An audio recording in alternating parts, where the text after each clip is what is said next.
देखिए, इसमें कोई शक नहीं है कि अमरनाथ का और शीशनाग का एरिया और चंदनवाड़ी का एरिया बल्कि पहलगाम तक का एरिया एक इको सेंसिटिव जोन है। बहुत फ्रिजाइल है वहाँ की इकोलॉजी, और ग्लेशियर्स भी हैं वहाँ। और वहाँ फिर ये आप देखिए कि उस जगह पे अगर हम एक सड़क ले जाते हैं तो जाहिर है कि उसमें एक चीज करनी होती है, एनवायरमेंटल इम्पैक्ट असेसमेंट, कि क्या इसका असर पड़ेगा यहाँ उसकी एनवायरमेंट पे। ठीक है, आपने वहाँ वो कर लिया, आपने देखा कि दरख्त कम से कम उसमें कटें, ज्यादा दरख्त ना कटें रोड बनाने में। लेकिन उसके कुछ और फैक्टर्स भी होते हैं, जैसे वहाँ की एयर क्वालिटी।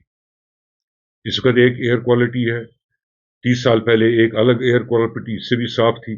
अब ये जो चीजें हम कर रहे हैं, या वहाँ का टेम्परेचर जो है, इस वक्त भी हम देख रहे हैं कि जो ग्लोबल वार्मिंग हो रही है और हमारा जो टेम्परेचर इंक्रीज हो रहा है ग्लोबली, जिसको हम कहते हैं कि सारा हीट अप हो रहा है, उससे हमने पीछे सितंबर में यहाँ कश्मीर में भी देखा, झेलम खुश्क हो गया और इतनी गर्मी पड़ी कि यहाँ के वेटलैंड सूख गए। तो उस लिहाज से उसका असर है ग्लोबल वार्मिंग का, और क्लाइमेट चेंज का असर हमारे इकोलॉजिकल जोन पर पड़ रहा है। ज्यादा नहीं पड़ रहा, कम पड़ रहा है, लेकिन ऐसी एक्टिविटीज से वो असर ज्यादा हो सकता है।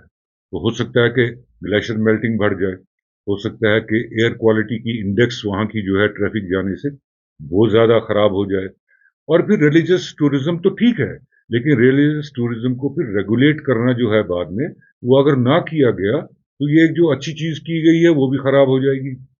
इसलिए इन सब चीजों को असेस करने की जरूरत है। और आइंदा के सालों में बल्कि जितने भी पैरामीटर्स हैं, टेम्परेचर के हैं या एयर क्वालिटी के पैरामीटर्स हैं, इनको अच्छी तरह से इनको देखना पड़ेगा, इनको मेजर करना पड़ेगा हर साल।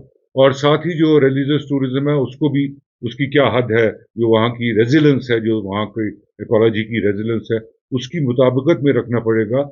और अगर ये सब चीजें ना हुई, अब यानी कई कंट्रोल करने हैं, और ये कंट्रोल अगर पूरी तरीके से ना हुए तो फिर ये जो प्रपोजल हमारा है, बजाय इसके कि ये कोई फायदा मंद हो, वहाँ की इकोलॉजी को तबाह भी कर सकता है, खराब भी कर सकता है। तो कुल मिलाकर अभी अगर देखें कि असेसमेंट के बाद ऐसा हुआ होगा, और क्या वो असेसमेंट इन पैरामीटर्स को लेकर की गई होगी या नहीं? नहीं, जहां तक असेसमेंट की हमने पढ़ी, जो प्रेस रिलीजेज आई हैं, वो सिर्फ फॉरेस्ट के तौर पे की गई है। एयर क्वालिटी इंडेक्स का तो वहां कोई स्टेशन भी अभी नहीं है, या टेम्परेचर के भी हमारे जो ज्यादा स्टेशन हिमालयन रीजन में 4000 मीटर की बुलंदी से ऊपर कोई है ही नहीं स्टेशन भी ज्यादा। तो वो सब चीजें अब लगानी पड़ेंगी ये देखने के वास्ते, और बहुत अच्छी तरह से मॉनिटर करते रहना पड़ेगा, क्योंकि आपने वो फैक्टर्स जो बाकी हैं वो एसेस नहीं किए हैं। और खासकर जो ग्लोबल वार्मिंग हो रही है और क्लाइमेटिक चेंज हो रही है, उसके होते हुए उसके असरात ऑलरेडी जो नमूदार हुए हैं उनको देखते हुए इन चीज़ों को बहुत अच्छी तरह से परखना पड़ेगा। और ये चीज़ जो है ये हुकूमत को देखनी पड़ेगी, और इस चीज़ के इंतजाम करने पड़ेंगे, और इसको बहुत अच्छी तरह से रेगुलेट करना पड़ेगा, वरना ये प्रपोजल जो है ये बैकफायर भी कर सकता है।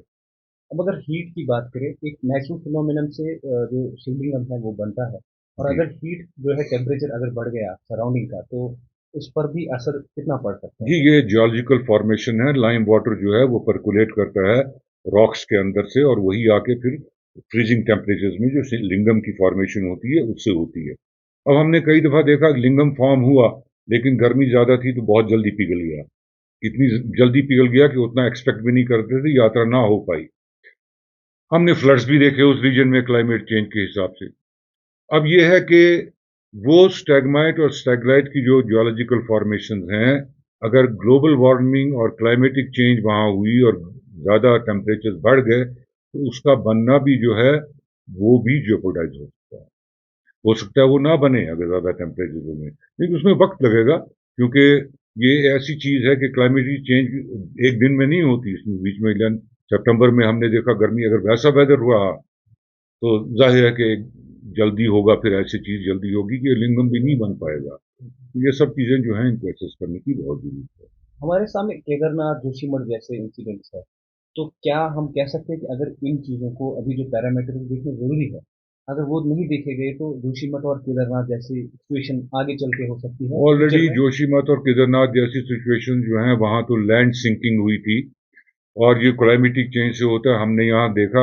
वहीं क्यों, हमने कंगन में भी देखा। हमने सोनमर्ग की रोड पर भी कई जगह मड स्लाइड्स देखे जो वहां से आए और जिन्होंने ट्रैफिक को भी काफी डिस्टर्ब किया, रोड भी एक दो दिन बंद की। हमारे नेशनल हाईवे में हम देखते हैं कितने स्लाइड्स वगैरह आते हैं, बढ़ गए हैं स्लाइड्स आना।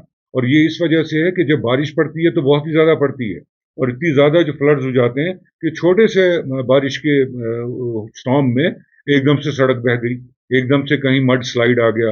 ये तो सब चीजें क्लाइमेटिक चेंज के साथ एसोसिएटेड हैं और ये बढ़ती जाएंगी और इनको जो फिर रोकना है वो बहुत मुश्किल हो जाता है। इसकी भी प्लानिंग जो है गवर्नमेंट को करनी पड़ेगी और ऐसे इकोलॉजिकल फ्रिजाइल जोन जो हैं हमारे हाई ऑल्टीट्यूड के, वहां इन चीजों का होना जाहिर है कि ज्यादा आ सकता है। अमरनाथ में तो कुछ साल पहले क्लाउड बर्स्ट हुआ था तो हमने देखा वहां काफी नुकसान हुआ उससे, काफी यहाँ के लोकल लेबर जो हैं उनके घोड़े वो खुद जानी नुकसान भी हुआ। तो ऐसी चीजें जो हैं उनके होने का एहतमाल तो हमेशा रहेगा।